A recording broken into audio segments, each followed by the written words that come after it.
fire spread fast, but Rusty didn't hesitate. He leapt through the smoke before anyone could scream. A Marine haunted by loss, and a forgotten dog born from a hero's blood. Fate would make them family. From the cold streets of Minneapolis to a moment that changed lives, this is their miracle. Before we begin, tell us what you think below, and subscribe for more stories that warm the soul. Winter pressed over Minneapolis. The sky a low gray lid, and the air so cold, each breath turned white before disappearing. Inside the North Star Animal Rescue Center, the world was smaller and full of echoes. The building was not large, just a long concrete hallway lined with metal kennels on both sides. Fluorescent lights buzzed overhead, some glowing steady, some flickering with a tired tremor.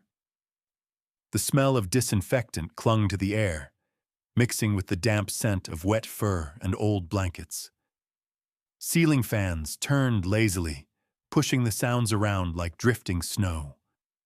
Dogs barked and whined and scratched at the bars, a chorus of hopeful noise that rose and fell every time the front door opened. Near the entrance, most of the kennels were bright and full of motion. A small golden dog with curly fur bounced back and forth, front paws tapping on the metal gate. A stocky black mixed breed with white paws pressed his nose through the bars, his eyes full of desperate delight at any passing shadow. Their tails beat against the walls like drums of impatient joy. Children laughed and pointed, faces flushed pink from the cold, while parents bent down to read tags and laughed nervously when a dog barked a little too loudly. But at the far end of the corridor, past a patch of weak light where one bulb never quite decided if it wanted to live or die, the world grew quiet. There, half hidden in shadow, was a kennel that many people did not even notice. The metal looked the same as all the others, but inside, everything felt different. The noise from the other dogs reached there, yet it was as if the sound stopped at the edge of that small steel door. In that kennel lay a small German shepherd puppy, no more than 4 months old. His name, written in careful blue marker on a plastic tag, was Rusty. The name came from the deep reddish-brown streaks along his ears and back, a warm color that might have looked beautiful under better light. Now his fur was dull and tangled, patches sticking up where it was matted with old dirt and dried tears. His ribs showed faintly beneath his coat, not sharp enough to be terrifying, but just clear enough to hurt the heart of anyone who truly looked. Rusty lay curled in the back corner on a thin blanket that did not hold much warmth. His paws were tucked tightly under his body, his head low, his nose almost touching the cold concrete. His eyes were large and dark brown, soft like wet glass, and they glimmered in the dim light, as if a thin layer of tears never quite left them. He did not bark when people passed. He did not whine or scratch at the bars. When footsteps echoed down the hall, he pressed himself closer to the wall, as if he wished the gray surface would open up and let him disappear. The staff had found him weeks before, on a day that had been colder than this one. A construction worker repairing a fence at the edge of the city had called the shelter and said there was a dog under some broken boards. When the volunteers arrived, they discovered a small puppy hiding under a splintered wooden plank beside an abandoned building. He had been shaking so violently that his teeth clicked, and every gust of wind seemed to make his body fold in on itself a little more. They had to coax him out with soft voices and slow movements, and even then he let them carry him only because he had no strength left to resist. One of the volunteers, a woman named Linda, had been the first to hold him. Linda was in her late 50s, with silver streaks through her dark hair and gentle lines at the corners of her eyes that deepened whenever she smiled. She had a soft patience about her, the kind that came from years of listening to more than she spoke. When she cradled Rusty in her arms that first day, she had noticed the faint marks around his neck, pale rings beneath the fur where something too tight had once pressed against his skin. She did not say the word that sat on her tongue. She just wrapped him in a towel, pulled him closer to her chest, and whispered that he was safe now, even though she was not entirely sure he would believe it. Since then, Linda tried often to sit near his kennel during her lunch break. She would sit on a small plastic chair with a paper cup of coffee cooling in her hands and talk in a calm, low voice about nothing in particular, the way one might talk to a child who had woken from a bad dream. She told him about the snow outside, about the old radio at the front desk that only picked up 2 stations, about her grandkids who wanted a dog but lived in an apartment that did not allow pets. Rusty never moved toward her, but sometimes his ears would tilt slightly in her direction, a small sign that some part of him was still listening. Families walked past his kennel every day. A tall man in a red winter coat with a tired face and a cheerful little daughter stopped in front of the cages near the entrance. The girl pressed her mittened hands against the bars of a kennel that held a fluffy white puppy, giggling when the dog licked the metal in excitement. The father, whose name Linda had overheard as Mark, smiled in that careful way of adults who carry more worries than they want their children to see. He did not glance toward the shadows at the back of the hallway. He did not see Rusty at all. Another couple, middle-aged with matching wool scarves and careful steps, passed slowly in front of the kennels. The woman, with short brown hair curled neatly around a kind face, paused to read each card, murmuring softly about temperament and age. Her husband, a quiet man with a round belly and tired eyes, nodded to every dog that wagged its tail but moved on when one barked a bit too loudly. They wanted a gentle dog, a safe dog, a dog that did not carry mysterious shadows in its eyes. Their feet never carried them far enough down the hall to reach Rusty. Time in the shelter did not move the same way it did outside. There were no clocks in the hallway, only the rhythm of feeding times, cleaning times, visiting hours. For Rusty, the days blurred together like the gray sky through the small, high windows. Morning brought food that he often barely touched. Afternoon brought strangers and their brief, bright voices echoing off the walls. Evening brought silence, the kind that grew heavy and thick when the lights were turned off and the building settled into the slow breathing of sleeping animals. Inside his small body, the world was louder than anyone could see. Rusty remembered the feel of rough hands and loud, angry voices, the sting of something hard hitting the ground near him, the sharp pull at his neck when he tried to move away. He remembered the biting cold of the wind on his face as he ran without knowing where to go, only that he had to keep moving until his legs gave out. He remembered the moment he curled under the broken plank, pressing his nose against his own paws, trying to make himself small enough to be forgotten by everything.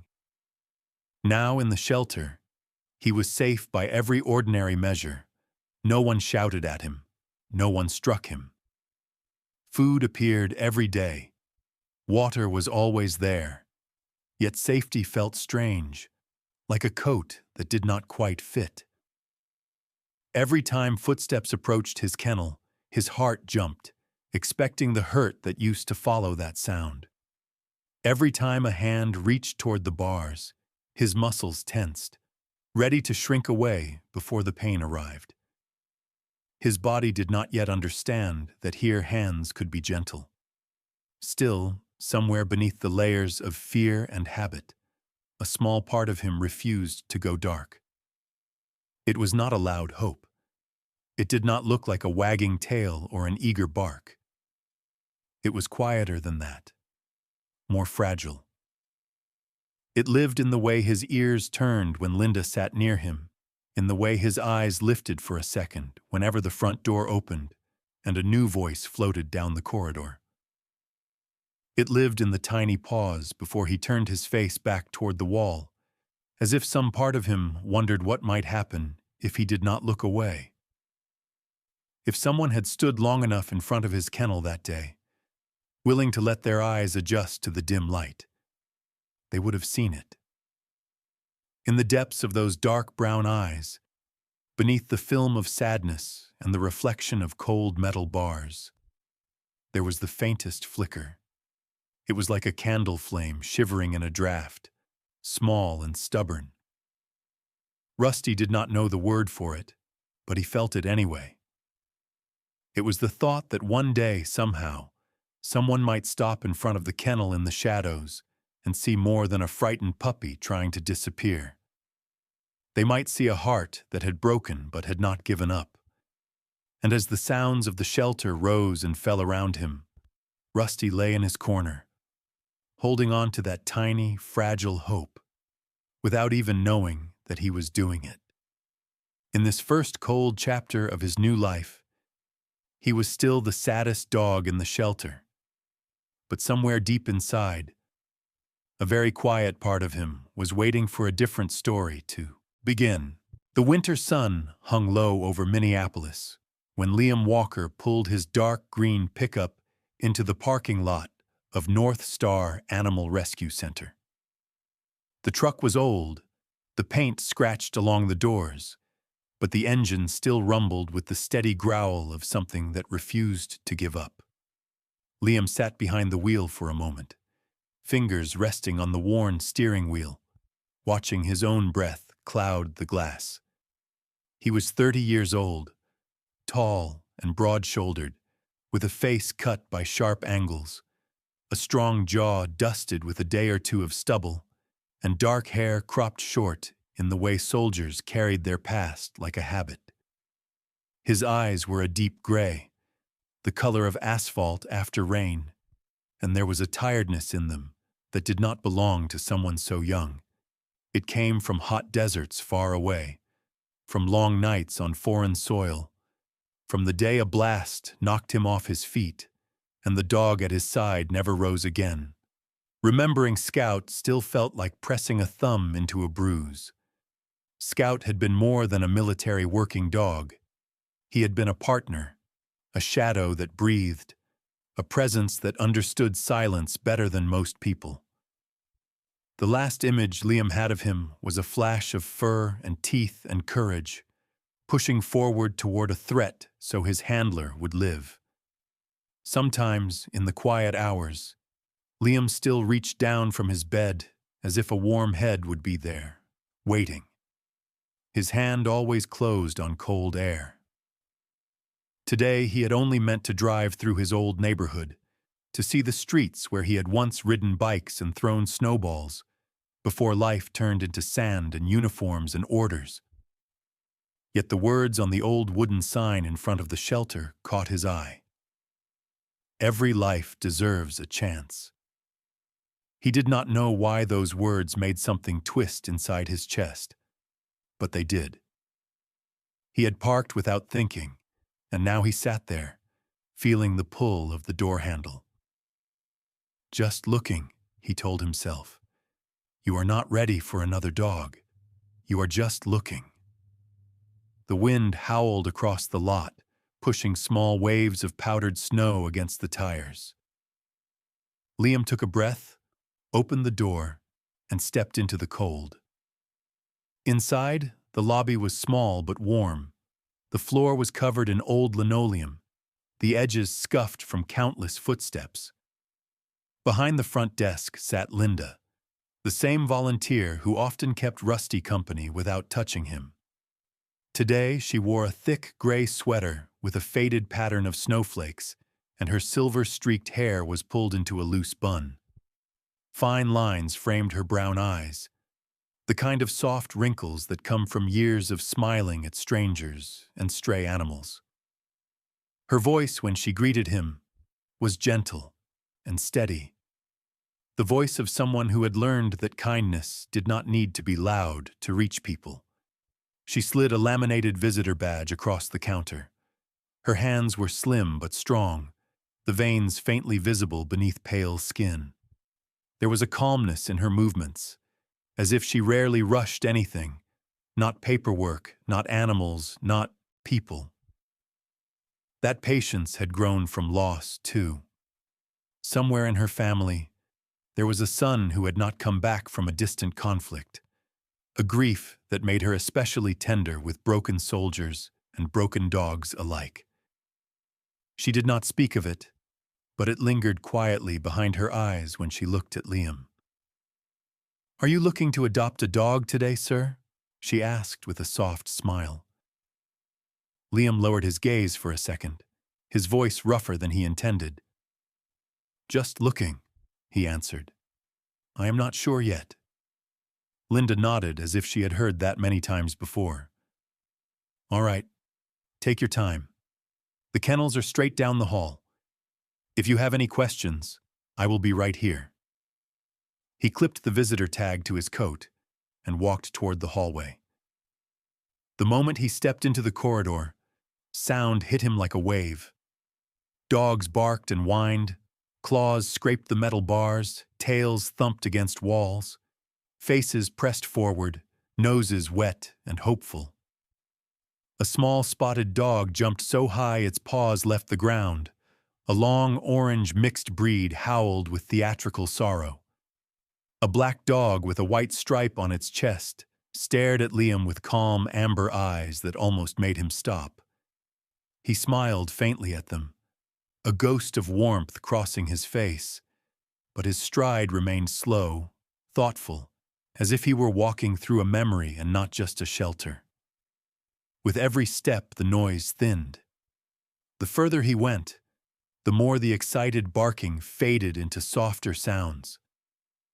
Lights above grew dimmer, one tube buzzing with a faint, tired flicker. The air itself seemed different there. The kennels near the back did not vibrate with movement. They sat in a kind of wary stillness. When Liam reached the last few cages, he realized he had stopped breathing quite normally. Something in him tightened, as if his body knew something was about to shift before his mind did. Then he saw the small form in the corner. Rusty lay curled in the back of his kennel, his reddish-brown ears folded close to his head, his thin sides hardly moving beneath his dull fur. From a distance, he looked almost like a pile of old blankets left in the wrong place, forgotten. But then Liam saw the eyes. Two dark brown eyes, wide and wet, watching the world from under a lowered brow, as if every sight hurt to hold. The puppy did not bark or rise or even flinch as Liam approached. He simply pulled himself back as far as the concrete wall allowed, his body flattening, his tail tucked so tightly it disappeared. It was not the fear of a dog who expects a scolding. It was the fear of a creature who has learned that existing in the open invites pain. Liam felt something in his chest clench, sharp and sudden. He had seen that look before in men sitting alone in barracks, staring at nothing, their shoulders hunched against memories. He had seen it in his own reflection, in motel bathroom mirrors on the nights he could not sleep, when the silence grew teeth and he counted his scars instead of sheep. He lowered himself to the floor slowly, letting his knees touch the cold concrete with a soft thud. The chill climbed through his jeans, but he barely noticed. He rested his forearms on his thighs and leaned slightly forward until his eyes were level with the bars. "Hey, buddy," he said quietly. His voice dropped into that calm tone he had once used with Scout before a mission, steady and low, a sound that said, "I am here. I am with you." Nothing else. He did not reach into the kennel. He knew better than that. Invisible wounds were as sensitive as open ones, and this little dog was covered in both. Instead, he let the quiet settle between them, the kind of silence that did not demand anything. Rusty's ears twitched. For a long moment, he kept his head down, staring at the floor as if he could sink into it by will alone. Inside his small chest, his heart hammered. The shape at the bars was big, male, unknown. The old fear rose up on instinct. Loud voice, heavy hand, sharp sound. Move away. Make yourself small. Wait for it to pass. Yet the voice that had spoken was not sharp. It had warmth in it, a tired warmth, like someone who understood what it was to be tired of being strong all the time. Minutes stretched. The echo of other dogs faded to a distant hum. The world narrowed to the space between one man and one frightened puppy. Rusty lifted his head at last, just a little, as if it weighed more than it should. His gaze moved up, cautious, until it met Liam's eyes. Time thinned out in that instant. Liam saw fear there, yes, and exhaustion, the deep resignation of someone who no longer expects kindness. But beneath that he saw something else, something faint and shimmering, like light under dirty water. It was the same fragile spark he had seen in young recruits after their first firefight. The spark that said, "I want to believe there is still something good left." Liam let his right hand slide slowly forward until it rested against the cool metal bar. He kept his fingers open, palm relaxed, making no sudden move. "You have been through a lot, huh?" he murmured, barely above a whisper. "Me too." He did not know why he said it out loud, but he did. Rusty looked from Liam's face to his hand and back again, as if weighing a decision his whole life had prepared him for. His small body trembled, then stilled. Then, almost painfully slow, one tiny paw edged forward, dragging across the blanket and then the concrete, until it reached the edge of the kennel. The nails scratched lightly on metal as the paw pressed through the gap and landed on the back of Liam's hand. The touch was feather-light and shaking, no weight at all. Yet it struck Liam like a physical blow, that little paw saying without words, "If I try, will you hurt me again?" A breath escaped his lungs, rough and unsteady. He swallowed, feeling his eyes sting, surprised by his own reaction. Behind him, he heard Linda's soft whisper from the corridor. "That is the first time he has reached out to anyone." Liam did not look away from Rusty long enough to answer.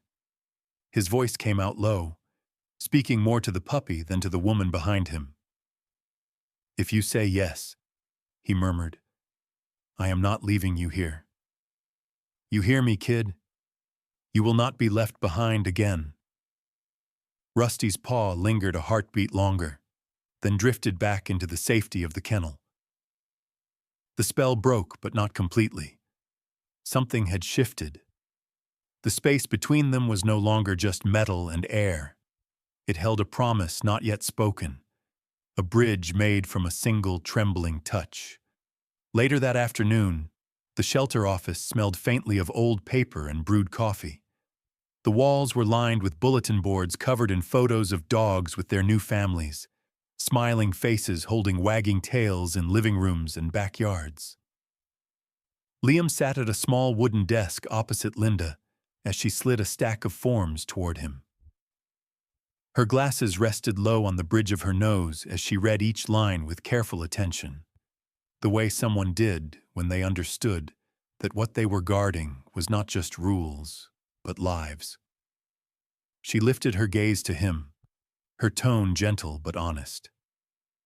"This little shepherd has been through more than we know," she said. "He is fearful, and sometimes he refuses to eat.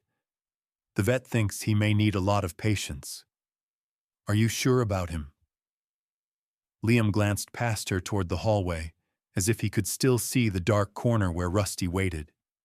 He saw again that small paw on his hand. His own signature had never carried so much weight. He tightened his grip on the pen and nodded. "He does not need to be perfect," he replied quietly. He just needs someone who will not give up on him. I can do that. As he signed his name, line by line, he felt something inside settle, not with the heavy finality of an ending, but with the steady beginning of a path chosen. Somewhere in the back kennels, a small dog lay in a metal cage, unaware that his story had just shifted course. On that cold winter afternoon in Minneapolis, a weary Marine and a broken puppy had reached across their separate loneliness and made a silent agreement. The saddest dog in the shelter had found the one person stubborn enough to stay, and for the first time since Scout's last breath, Liam felt that the empty place beside him might one day be filled by warm fur and steady trust again. Tom tat tieng viet chuang nai ke ve vies Liam, mot ngoi lin thui quan luk chien ba moi tuai tong mat chu cho kong vu Scout trong hiem vu, tin ko dung se truok trai ku ho North Star, giwa mua jong Minneapolis. An von chi jin, ksem cho biet, vivan chua san sang ko cho moi. Nhung hijik suyen kwa dai chuong on au, an bitu hut jen gok kwai han lang noi rusty nam tu min trong bong toi. Mieu ta noi tam cho thai Liam mang vet tuong tam li sau chien tran va sau kai chet kwa Scout. Con rusty mang noi aman vi bi bao han. Ki Liam ngoi, shuong, noi chuyen hon heva jat tai len song sat. Rusty lan jau dam jua ban chan run rai cham vao tai an. Tau nen koan kachket noi sau sak. Linda, nutin nguyen vien lon tuai o kwailetan. Chung kien vak sak nhanjai la lan jau Rusty chu jong tiep shuk. Trong fong thu tuk. Giwa mui giai kuvaka fe. Liam ki giai in han nuoi dujan juoch kan bao rang Rusty rat songoi va kan hiu kien han. An chap han, tin rang chu cho kong kan hoan hao ma chi kan mot ngoi kong bokwok. Chuong ket thuch voi vies Liam hoan tat chuki, con Rusty van nam trong chuong kong biet rang kuok joy min janre sang mot huang moe. Mo jau cho han trin chua lan giwa mot ngoi lin ko jon va chu cho buon hat trai ku ho. Bao kao kiem tra trung lap noi dung chuong nai dua tren ichin tu joan tieng viet goch ve viet Liam gap Rusty va ki giain han nuoi, nhung toan bo kao chu. Joy toai va mieuta juoch viet lai bang tieng an theo fong kach jien an. Mo rong them kwa kukwa Liam voi Scout, noi tam kwa Linda va Rusty. Kong sao chep nguyen van bat ki kau nao. Chi gyun gayen kach yuto kot loin hu ten han vat. Boi kan trai ku ho va viets ki giain han nuoi. Nhan vat moa trong chuong, du Scout chu cho kong vu jan hei sin kua Liam. Tung la jong joy trung tan tren chien truong. La nguon ton tuong lon trong tam li, Liam du chik suat hien qua hoi uch. Mark va kach an han vat pu kach chi juok in hach o chuong truok. Kong them han vat moi quan trong chuong nai nguai viek mo rong noi tam va vai trokua Linda voi tu kach nguai lam o quaile tan. Bao kao kiem tratain hop li chitiet kach chitiet tiep noi hop li voi chuong truok. Boy ken van la trai North Star o Minneapolis. Linda ksuat hien hat quan hutin nguyen vien lon tuai o trai va nai truk quaile tan. Rusty van la chucho so hai o quai han lang. Jo tuai va qua ku qua Liam fu hop voi viek tung fuk vun hiu nam, go cho kong vu Scout. Nei trove trong tam trang mat. Viek Rusty lan jau jua chan cham tai Liam roi sao jo Liam juok kan bao ve tin catch so hai qua Rusty trong fong tu tuk la logic. Hong mao tuhan voi kak chi tiet jan tiet lap truok jo.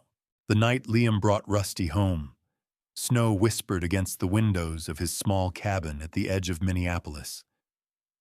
The house sat on a quiet street, where the trees leaned close together, their branches heavy with frost. The world outside pale and silent except for the distant groan of the wind. Inside, the space was simple but neat, its walls lined with shelves of old marine photos, faded medals, and a cracked guitar that hadn't been touched in years. Liam placed a thick wool blanket near the sofa, set down a bowl of warm water and soft food, then stepped back a few paces and sat on the floor opposite the little German shepherd. Rusty stood at the threshold, his paws barely making a sound on the wooden floor. The dog's thin body trembled slightly, his nose twitching as he sniffed the unfamiliar air, a mixture of wood smoke, leather, and the faint scent of oil from the tools in the garage. His amber-brown eyes darted from one corner to another, mapping out the room like a soldier checking for threats. The ticking of the wall clock made him flinch. Liam spoke softly, his voice steady but warm. "This is your home now, buddy. Nobody's gonna hurt you here." He didn't move closer. He knew what it was like to need space before you could breathe again. He leaned against the sofa, exhaustion settling deep into his bones. The silence between man and dog stretched long, the kind that carried more comfort than words. Outside, the snow fell thicker, covering the yard in white. Liam's eyes grew heavy, and before he knew it, he had dozed off. Sometime after midnight, a faint sound woke him, the soft pad of paws on wood. He didn't move, only opened his eyes slightly. Rusty had left his corner and crept closer, step by careful step. The dog hesitated once, sniffed the edge of Liam's boot, then curled himself beside the Marine's arm, pressing his small frame against the man's warmth. Liam's breath caught. He looked down at the trembling body now nestled against him and whispered, "You're safe, Rusty." The dog didn't lift his head. He only sighed, a sound so quiet and human it broke something inside Liam. He reached out, laid a hand gently across the dog's back, and this time Rusty didn't pull away. For the first time since he'd left the battlefield, Liam slept without dreaming of explosions. Over the next few days, the cabin began to feel alive again. Rusty followed Liam's movements with quiet curiosity, but still avoided direct touch unless invited. When Liam cooked breakfast, the smell of bacon made the pup's tail twitch. When he returned from errands, Rusty stood by the door, his ears perked, as if testing the rhythm of a new life.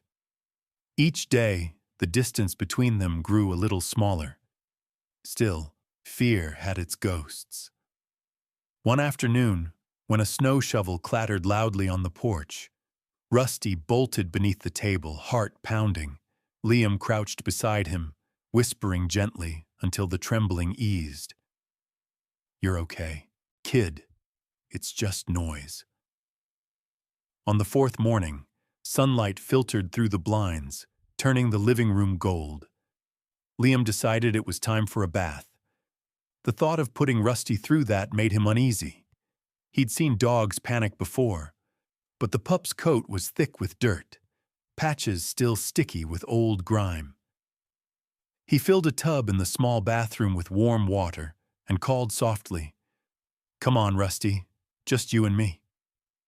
The puppy approached warily, nose low, tail tucked. His reflection in the water startled him, and he whined under his breath. Liam knelt beside the tub, sleeves rolled up, speaking as if to calm both of them. "Easy there. I've got you." He lifted Rusty gently, his strong hands careful, lowering the dog into the water. Rusty's body went rigid, eyes wide, trembling as though bracing for pain that didn't come. Liam kept one hand under his chest, the other slowly rubbing through the soapy water. "No one's gonna hurt you anymore. I promise." As the warm water ran down, streaks of gray turned to brown and gold again. Liam could see the true color of Rusty's fur emerging, rich chestnut with darker tips along his spine. Then, as he worked the brush behind the dog's neck, his fingers caught something rough. He stopped. Parting the wet fur, he saw a series of faint circular scars pressed deep into the skin. small but unmistakable. Marks left by a collar too tight for too long. Liam froze, his breath sharp in his throat. For a long moment, the only sound was the soft drip of water into the tub. The dog stiffened, sensing his hesitation. Liam swallowed hard and forced his voice to stay calm. "It's okay," he whispered. "You don't have to remember." He brushed his thumb lightly over one scar, feeling its cold, raised edges. The gesture made Rusty whine softly and press his head into Liam's palm, as if begging him to stop looking. Liam obeyed, heart twisting. He understood that kind of plea. He had seen it in his own reflection on nights when the memories came back too strong. When the bath was done, Liam wrapped Rusty in a towel, the pup's head peeking out like a child's. He rubbed gently until the trembling faded. "There," he murmured. "You look like someone new." Rusty blinked up at him, eyes heavy with trust and exhaustion. Liam smiled, something faint and unfamiliar tugging at his mouth. That night, they sat near the fireplace, its electric glow flickering orange against the walls. Rusty slept on the rug, his breathing steady now. Liam rested nearby with a cup of black coffee, staring into the artificial flames. His left wrist itched, the scar from a shrapnel wound he'd gotten years ago, and he absently traced it with his thumb. Across the room, under the fur, Rusty carried his own scars. They were different shapes, different causes, but the same story. Pain survived in silence. Days passed into weeks. Rusty began to explore more boldly. He sniffed under the sofa, padded, around the kitchen, and learned where the squeaky floorboards were. He even barked once, just a single, uncertain sound, when a delivery truck rumbled past the house. Liam nearly laughed out loud at the surprise of it. "That's my boy," he said, kneeling to scratch behind Rusty's ear. The dog leaned in, but flinched slightly at first touch. Then, realizing it was safe, stayed. One evening, as snow drifted outside and the radio hummed low, Liam worked in his small garage. The room smelled of oil and steel filled with tools and an old engine block he'd been rebuilding. Rusty lay near the workbench, his head resting on his paws. When Liam dropped a wrench, it clattered beneath a shelf. Before he could bend to get it, Rusty jumped up, trotted over, and nudged under the shelf with practiced precision. Moments later, the wrench clinked against Liam's boot. The Marine froze, staring. "Well, I'll be damned," he muttered. To test it, he dropped a screwdriver, then a pair of pliers. Each time, Rusty fetched them quickly, setting them at his feet with surprising care. This wasn't random cleverness. It was habit, trained behavior. Liam squatted, meeting the dog's gaze. "Where did you learn that, huh?" Rusty tilted his head, eyes bright with alertness, not confusion. Liam had seen that look before, in Scout, when a command was half-spoken and already understood.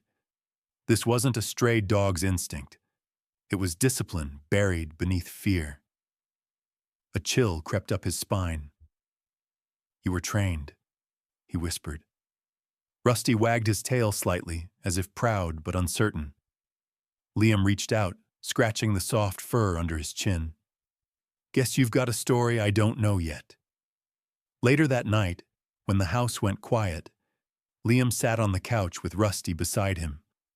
The dog's head rested on his thigh, and his breathing matched the slow rhythm of Liam's own.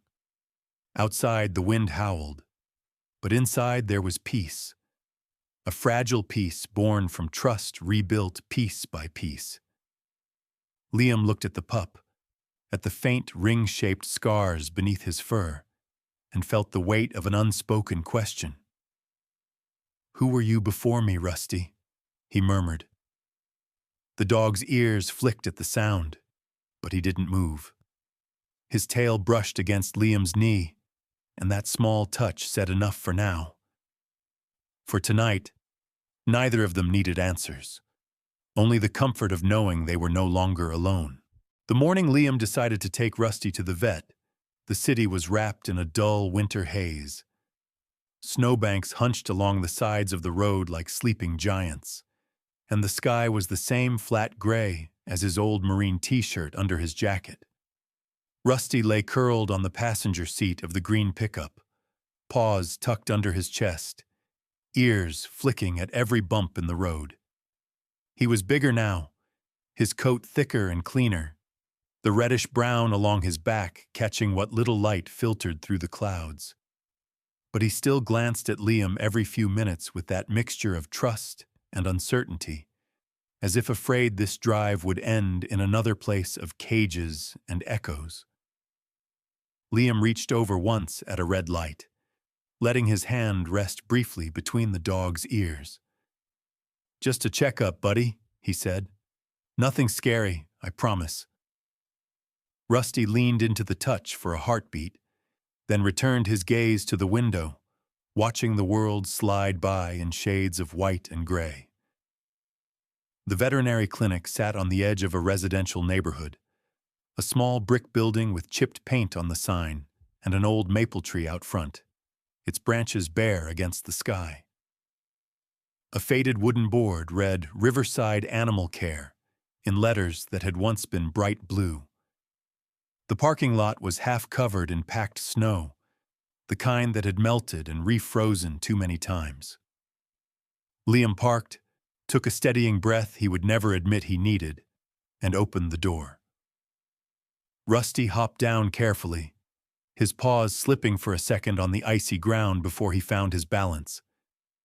Inside, the clinic smelled of antiseptic, dry kibble, and coffee gone slightly bitter on a warm plate. A small bell above the door jingled as they entered. Behind the front counter stood Dr. Eleanor Harris, the clinic's lead veterinarian. She was in her mid-40s, with soft gray threaded through her dark brown hair, which she wore in a loose ponytail that escaped in stubborn strands around her face. Her skin was fair and lightly freckled, and there were fine lines at the corners of her green eyes that spoke of years spent squinting at charts and comforting anxious owners. Her figure was neither thin nor heavy, simply solid, dependable, like the oak desk she stood behind.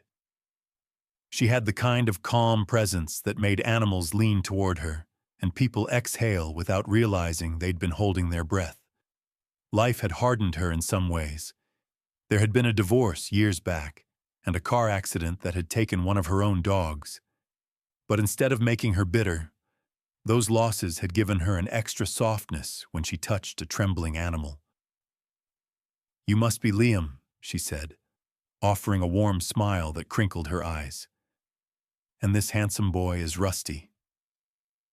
Rusty hesitated, then took a cautious step forward, nose twitching. Dr. Harris knelt down slowly, turning her body sideways instead of head-on, making herself smaller and less threatening. "Hey there, sweetheart," she murmured, letting him sniff the back of her hand before she dared reach for his neck. "You've got good eyes. Smart eyes."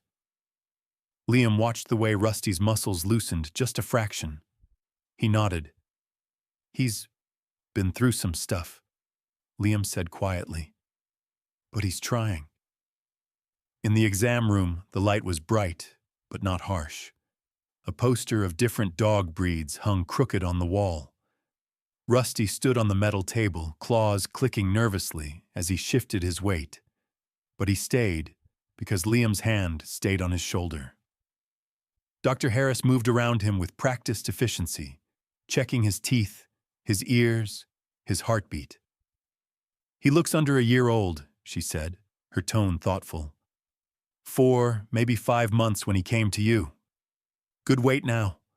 Lungs sound clear. Someone's taking care of him." Liam shrugged, but there was a faint flicker of pride in his eyes. He's doing most of the work. Then she picked up a handheld scanner, its small screen blank, and passed it slowly over the back of Rusty's neck.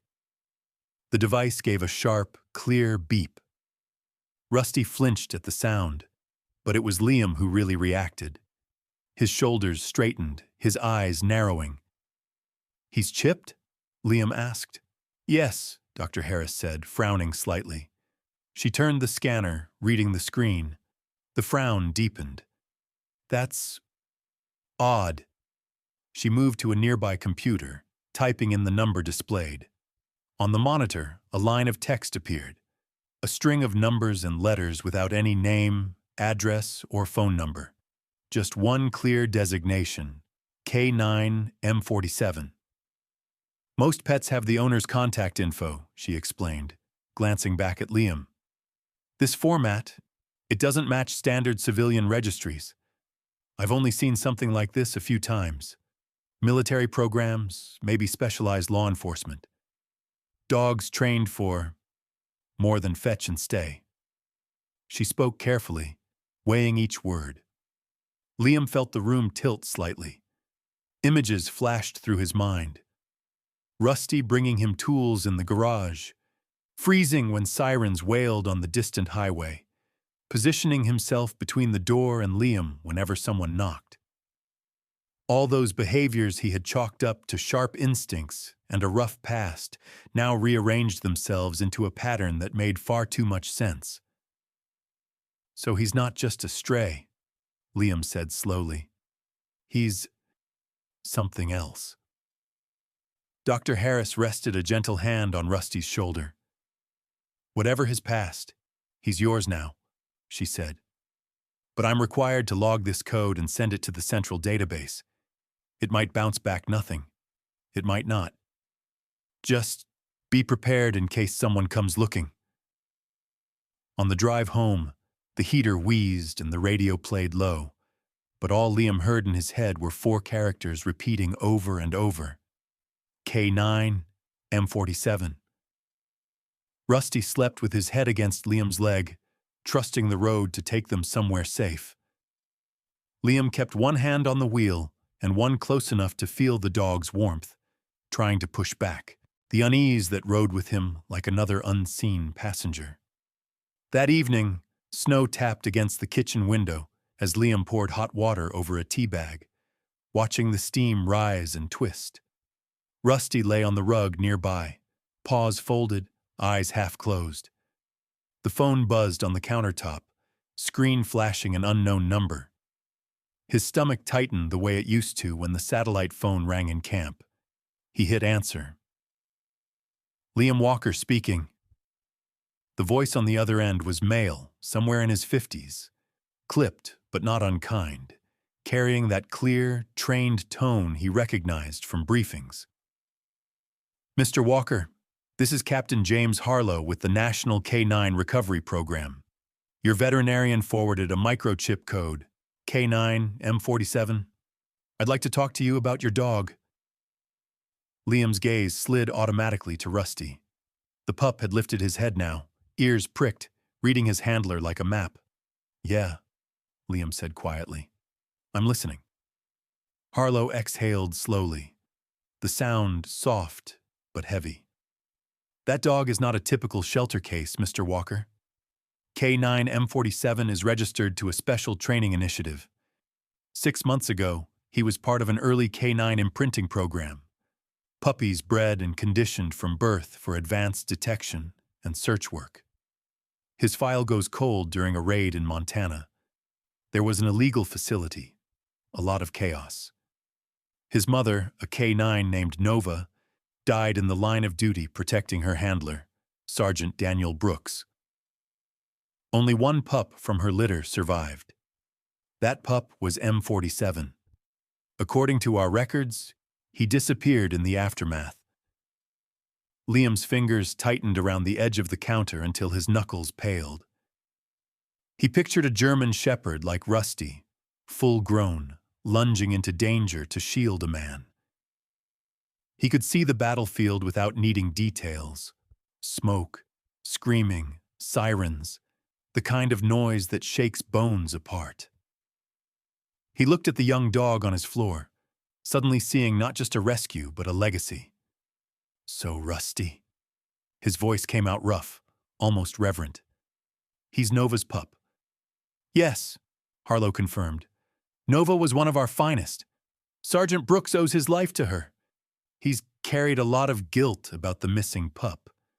We all assumed M47 died that day. Clearly we were wrong. Liam swallowed, a strange mixture of pride and sorrow rising in his chest. He's been through hell, he said softly. You should know that much. Harlow's tone gentled. I don't doubt it, Mr. Walker. For now, we just wanted to confirm his status and make contact. You're not in trouble. You did the right thing taking him in. After the call ended, the house felt too quiet. Liam stood at the window, watching the wind shove snow into swirling ghosts. Behind him, Rusty padded over and pressed his head against Liam's thigh, sensing turbulence he could not name. Liam laid a hand on his neck, fingers brushing the scarred circle beneath the fur. Your mom was a hero, he murmured. Guess it runs in the family. Several nights passed, each one restless. Liam lay awake listening to Rusty's breathing beside the bed, thinking about Nova, about Sergeant Brooks, about dogs who were born with a job wired into their bones. He thought about Scout, too, about the weight of a dog's last act being to save you. It was a debt you never really paid off. He wondered if keeping Rusty as a house dog in a small cabin was honoring that legacy or betraying it. A few days later, his phone rang again. This time the voice was female, firm yet warm, like someone used to delivering difficult news with a human touch. Mr. Walker, my name is Agent Caroline Miller. I'm with the National K9 program, working in conjunction with Captain Harlow. We've reviewed the scan data and the report from your vet. There's no doubt. Your Rusty is K9M47, Nova's pup. Liam sat at the kitchen table, a mug of coffee cooling in his hands. Across from him, Rusty lay with his head on Liam's boot, eyes closed but ears alert. I figured as much, Liam said. What does that mean for him? Agent Miller paused, choosing her words. Dogs like him are rare, Mr. Walker. His instincts, his bloodline, the early imprinting he received, all of that makes him an exceptional candidate. With proper training, he could save lives, search and rescue, disaster response, maybe even law enforcement support. We'd like to offer to bring him back into the program, with your cooperation, of course. The word bring him back landed like ice. Liam looked down. Rusty had opened his eyes and was staring straight at him, as if he could hear every word. The dog's gaze was steady, trusting, the kind of look that said, wherever you go, I go. Liam's chest tightened. So you want to take him, he said, his voice flat. We want to evaluate him, Miller replied gently. Ultimately, we hope he can return to service. Nova gave everything to protect her handler. Her son could carry that torch forward. I won't pretend it's easy work, but it matters. Liam stood, walking to the back door. He stepped out onto the small porch, cold air hitting his face. Rusty followed, sitting so close their sides almost touched. The sky was clear now, stars sharp above the bare branches. Liam's breath came out in white bursts. He thought of the people he'd seen rescued, because a dog found them in smoke or snow. He also thought of Scout's last breath, the way his body had gone limp in his arms. He knew what duty cost. He knew what it cost the ones left behind. I understand what you're asking, he said quietly into the phone. I respect it. But Rusty, he already survived one battlefield, whether you call it that or not. He's just now learning that a slammed door doesn't mean pain, that a hand doesn't always hurt. His fingers sank into the fur along Rusty's neck, and the dog leaned closer with a soft sigh. They tell me he was born for big things, Liam continued. Maybe that's true, but the biggest thing I can give him right now is a life where he doesn't have to be afraid to sleep. There was a silence on the line, filled only by the faint crackle of distance. When Agent Miller spoke again, her voice was softer. So your answer is no. Liam looked down at the dog pressed against his leg, at the faint outline of scars hidden beneath winter fur, and felt the decision settle like a weight he was willing to carry. My answer, he said, is that Rusty stays home. If he saves anyone again, it'll be because he was in the right place at the right time, not because someone sent him into another fire. He's done enough. Another pause, then a small exhale that sounded almost like respect. Understood, Mr. Walker, she said. We won't push further. Take good care of him. After what Nova did for us, we owe her that much. The call ended. Liam slipped the phone into his pocket and sat on the top step of the porch. Snow crunched softly under Rusty's paws as the pup turned, then settled with his head on Liam's knee. The night was cold, but there was warmth right there, in the shared breath of man and dog. Liam stared out over the quiet street, knowing that somewhere out there a retired sergeant named Brooks still carried the memory of a brave dog named Nova, and that in this small house at the edge of the city, her son had been offered a different kind of future. Rusty was no longer just K9 M47, a line in a file. He was a survivor, a promise, a second chance. And as the winter wind moved through the trees, Liam Walker chose to keep him not as a weapon, but as family, letting the legacy of heroes rest for now in the soft rhythm of a dog sleeping safely at his side. Winter in Minneapolis did not soften as the weeks passed, but inside the small house at the edge of the city, something else did. The air felt lighter now, less like a bunker and more like a home. Rusty no longer jolted at every creak in the floorboards or flinch at every knock on the door. Each evening, when Liam's green pickup turned into the driveway, the young German shepherd was already waiting just inside, his reddish tail wagging in small, careful arcs, his dark eyes bright with a welcome that grew more confident every day. On afternoons when the sun fought its way through the clouds, they walked along the frozen river, Liam's boots crunching through the crust of snow while Rusty trotted at his side, occasionally bounding ahead to sniff at drifted piles or to watch ducks huddle in a rare patch of open water. It was a simple rhythm, quiet and steady, and for a while it seemed as if the worst parts of both their lives had finally decided to leave them alone. Then came the Saturday that proved otherwise. They had just left a neighborhood supermarket, the automatic doors sighing shut behind them. Liam carried 2 paper bags, shoulders relaxed inside his thick winter coat, a dark scarf wrapped loosely around his neck. His breath streamed into the cold as faint clouds. Rusty walked at his left side on a sturdy leash, moving calmly through the thin crowd of shoppers, weaving instinctively away from carts and children, his ears tuned to the city's background hum. The sky was a deep, unbroken gray, the kind that made the afternoon feel like evening. As they crossed toward the parking lot, a sudden tension ran through Rusty's body. His muscles locked, his head lifted, ears stabbing forward. The shift was so sharp, Liam felt it travel up the leash into his hand.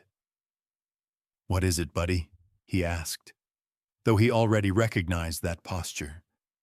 The alert line of a working dog catching something no one else did. Rusty didn't glance back. In the next instant, he lunged, pulling hard toward the row of parked cars. Liam's grip nearly slipped on the leather, but he tightened his hold and ran after him, the grocery bags swinging wildly. Rusty zigzagged through the parked vehicles, nose high, following a scent the wind carried between the metal shapes. Liam was about to call him off when a smell hit his own nose, a bitter, acrid odor that didn't belong to winter or exhaust. Smoke. Thin gray tendrils were seeping from the cracked window of a silver sedan. As they got closer, Liam heard it, a weak, frantic tapping against glass. His stomach dropped. Peering through the fogged window, he saw a small boy strapped in the back seat, maybe 6 at most, his round face streaked with tears, his small hands pounding uselessly against the glass. Flames licked along the bottom of the front dashboard, orange tongues beginning to climb like ivy. Somewhere behind Liam, a woman screamed and another voice yelled, "Call 911!" But the world had already narrowed to heat and smoke and the panicked eyes of a child. Training took over before fear could. Liam shoved the grocery bags aside, shrugging out of his scarf and wrapping it around his forearm. He stepped toward the rear window. "Stay back, Rusty," he coughed, though the dog circled the car, barking with fierce urgency, searching for any opening. With a sharp grunt, Liam slammed his covered arm into the glass once, twice. On the third impact, the window shattered, shards cascading inward as a wave of hot smoke rolled out to meet the winter air. The heat clawed at his face, making his eyes water. He reached through the jagged frame, fingers fumbling with the child lock. "Come on, kid, stay with me," he rasped. The boy coughed hard, his thin chest heaving, small body shaking with sobs. Before Liam could get a solid grip on him, a streak of brown and black fur launched through the opening. Rusty landed inside the car with surprising precision, teeth catching gently on the sleeve of the boy's jacket, tugging him toward the broken window. Together, man and dog maneuvered the child out, Liam's hands finally closing around the boy's torso. He pulled him free, stumbling backward onto the icy ground. Rusty leaped out behind them just as the flames surged over the front seats with a roar. They fell in a tangle into the snow, the cold biting sharply at Liam's face and hands, a harsh contrast to the searing heat that still clung to his clothes. Rusty planted himself in front of them, his chest heaving, soot streaking his fur, his gaze locked on the burning vehicle as if daring it to come any closer. Sirens wailed in the distance, growing louder with each passing second. People gathered in a wide circle, some with phones raised, others with hands pressed to their mouths. A paramedic team arrived, kneeling beside the little boy, placing an oxygen mask over his face. The child's mother, a woman in her early 30s with dark hair pulled back in a messy bun and a pale, terrified face reddened from crying, stumbled forward when she saw him breathing. She wore a puffy navy coat, unzipped in her panic, and her hands shook so hard she had to steady herself on the paramedic's arm before she could kneel. She reached out to Rusty, who stood rigidly near her son, still on watch. "If it wasn't for this dog," she choked, her voice barely more than a whisper. "My boy, he—" The rest dissolved into sobs. Liam, lungs burning and throat raw, managed a tired smile as he laid a hand on Rusty's head. "He just did what he knew was right," he replied. "He's got that in his blood." By the next morning, the story had spread far beyond the parking lot. Local news stations replayed the shaky phone video someone had taken. A young man in a winter coat smashing a car window, a German shepherd launching through the smoke, a child being pulled to safety as flames ate the interior of the vehicle. Headlines called Rusty a miracle dog, a once abandoned puppy turned winter hero. Liam watched one of the broadcasts from his worn couch, a mug of coffee cooling in his hand.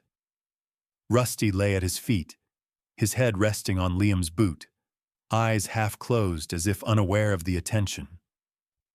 On the screen, the reporter described the rescue with dramatic flair, her perfectly styled blonde hair barely moving as she spoke, her blue coat bright against the gray backdrop of the burned-out car. For most viewers, it was a heartwarming story to share over breakfast. For those who understood the code K9M47, it was something deeper. That afternoon, a black SUV rolled to a stop in front of Liam's house. The vehicle was clean, the kind that belonged to government fleets, its dark windows reflecting the snowbanks. Rusty, lying near the window, lifted his head, ears pricking. Liam peered through the curtain, recognizing the woman who stepped out first. Agent Caroline Miller wore a dark wool coat belted at the waist, her brown hair pulled into a simple low bun at the nape of her neck. Her features were sharp but softened by a natural warmth in her eyes, the kind of look that said she had seen plenty of hard things, but refused to let them harden her completely. Beside her emerged a man in his late 50s, perhaps early 60s, his once black hair now heavily threaded with silver. He moved with a slight limp, relying on a black cane with a worn wooden handle. His face was lean, with deep lines etched around his mouth and across his forehead, the kind carved by years of stress and responsibility rather than vanity. His jaw bore a scattering of gray stubble, as if shaving had become less important than simply getting through the day. But his eyes, clear blue, sharp and searching, were undeniably alive. There was a weariness in them, yes, but also a steady light. Liam stepped out onto the porch, heart beating faster. Agent Miller gave him a small nod that carried both professionalism and personal respect. "Mr. Walker," she said, "thank you for seeing us. This is Sergeant Daniel Brooks, retired." He was Nova's handler. The name landed with a quiet weight. For a moment, Liam couldn't find words. Rusty walked down the steps on his own, drawn toward the stranger by a thread no one else could see. Brooks watched him with an expression that shifted from guarded curiosity to something like awe. He set the cane aside, lowering himself slowly until he was almost at eye level with the dog. His gloved hand trembled slightly as he held it out, palm up. "Well, I'll be," he murmured, his voice roughened by years of shouting commands and swallowing dust. "You've got her stance, and her ears." Rusty sniffed the outstretched hand, his nose twitching at the familiar scent of old leather, metal, and something indefinable that smelled like training grounds and long days. Then, with no hesitation at all, he pressed his head firmly into the man's palm. Brooks closed his fingers into the fur, his eyes glistening. "Hey there, son of Nova," he whispered, the words catching in his throat. "Took us long enough to find you." For a heartbeat, past and present overlapped. In Brooks's memory, Nova surged forward through smoke, barking furiously as bullets cracked in the distance, her body a shield between him and chaos. Now, in the cold quiet of a Minneapolis winter, her legacy leaned into his hand with a gentle weight. Inside the living room, the three of them sat together. Agent Miller took a chair near the window, back straight but relaxed, her hands folded in her lap. Brooks sat on the edge of the sofa, one hand resting on his cane, the other unconsciously reaching down every so often to touch Rusty's back, as if to reassure himself the dog was real. Liam perched in his usual spot, the distance between him and the retired sergeant slowly shrinking as conversation wound its way through war stories, training tales, and shared grief. Miller described how the video of the rescue had made its way through the K-9 program, played in a briefing room filled with handlers and trainers. "It got very quiet in there," she said with a half-smile. "Someone joked that Nova's probably somewhere, tail wagging, complaining that we ever doubted her kid." Brooks chuckled, then wiped quickly at his eye as if something had irritated it. Before they left, he rose with effort, placing a firm, grateful hand on Liam's shoulder. "You gave him what we never could," Brooks said. "Nova saved my life, and I spent years wondering if I'd failed her by losing that pup. Now I see he ended up where he was meant to be. She gave everything on that field. Her son saved a child in a parking lot. You, son, are the last link in that chain. Thank you." His grip was strong despite the years and the cane. Liam swallowed hard, nodding once, his voice too tight to trust with words. A week later, the city organized a small ceremony in the town square. It was not grand. No fireworks, no marching bands. A few rows of folding chairs stood on shoveled concrete, flanked by lampposts wrapped in leftover holiday lights. A banner stretched between two poles, its letters neat and simple. "Rusty, Winter's four-legged hero." The mayor, a man in his early 50s with a round, kindly face, thinning sandy hair, and a coat that strained a little at the buttons, stood at a portable podium. He spoke with the practiced warmth of someone used to ribbon cuttings and community fundraisers, but there was real respect in the way he looked at Liam and Rusty.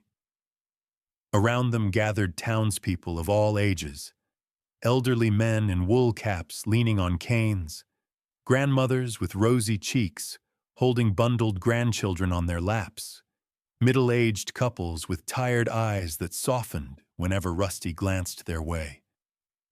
The winter air stung, but their applause was warm.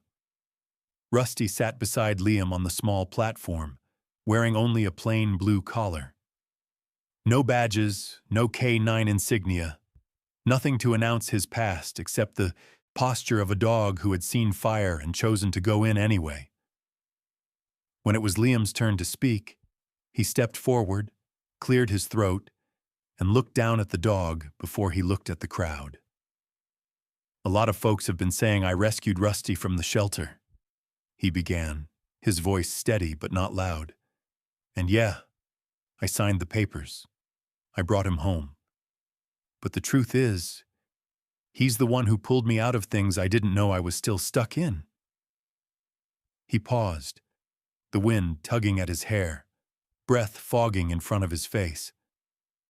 "Rusty came from a hard place. So did I. We both had reasons not to trust anyone, but somehow he still found it in himself to lean on me. He reminds me every day that no matter how much you've been hurt, your heart can learn to trust again, as long as somebody is stubborn enough not to give up on you." For a moment, the square went quiet, the words hanging in the cold air. Then the applause came, not wild, but steady, drawn out, like a blanket being laid over something fragile to keep it warm. An elderly woman with a head of silver curls, her small frame wrapped in a heavy brown coat, leaned down to speak to the little boy on her lap. "You see, sweetheart," she said softly, her voice carrying just enough for Liam to hear. "Heroes aren't always the ones in uniforms. Sometimes they're just the ones who stay when things get hard." That evening, as golden light faded from the snow and the sky deepened toward night, Liam and Rusty returned home. When they reached the porch, Liam noticed an envelope taped carefully to the front door, the handwriting on it neat but a little uneven. Inside was a single photograph, old but well kept. Nova stood beside a younger Sergeant Brooks in his full uniform, her coat gleaming, her eyes bright and alert, a K-9 badge hanging proudly from her collar. On the back, in that same careful hand, a message had been written. Thank you for giving Nova's pup the life she earned for him. You didn't just save a dog, you kept a hero's legacy alive. Liam felt his throat tighten as he placed the photo on the shelf next to Scout's old collar, the small space now holding the weight of two dogs who had changed his life in different ways. Rusty curled up by the electric fireplace, eyes half closed, tail thumping lazily against the wooden floor as the false flames flickered soft light across the room. Liam sat down beside him, his hand finding the familiar path along Rusty's head and down his neck. "Listen, Rusty," he said quietly. "Your mom was a hero. Today you were one too. But to me you're just family. That's all I ever wanted you to be." Rusty opened one eye, gave a slow, contented blink, then nudged his head more firmly into Liam's palm, his tail giving a gentle wag. Outside, snow still fell, painting the world in quiet white. Inside, in a small house at the edge of the city, the saddest dog who had once hidden in the darkest corner of a shelter now slept as the warm, steady heart of a home. Their shared journey, from trauma and loss to trust and light, had not only changed them, it had reached out into a whole town, turning a forgotten puppy into the winter star that proved even the most broken souls can become a beacon when someone refuses to stop believing in them. And so, as the snow kept falling outside that little house in Minneapolis, a forgotten dog and a weary soldier found something far greater than rescue. They found redemption. Maybe it wasn't just fate that brought them together. Maybe it was a whisper from above, a small miracle sent from God to remind us that love still finds its way through the coldest winters. Because sometimes, God doesn't send angels with wings. He sends them on four legs, with eyes that see straight into our hearts. If this story touched your heart, share it with someone who needs hope today. Leave a comment to tell us where you're watching from. And if you believe in everyday miracles, hit subscribe to join us in spreading faith, kindness, and light. May God bless you and your loved ones, and may He keep sending His miracles, both the two-legged and the four-legged ones, into our lives.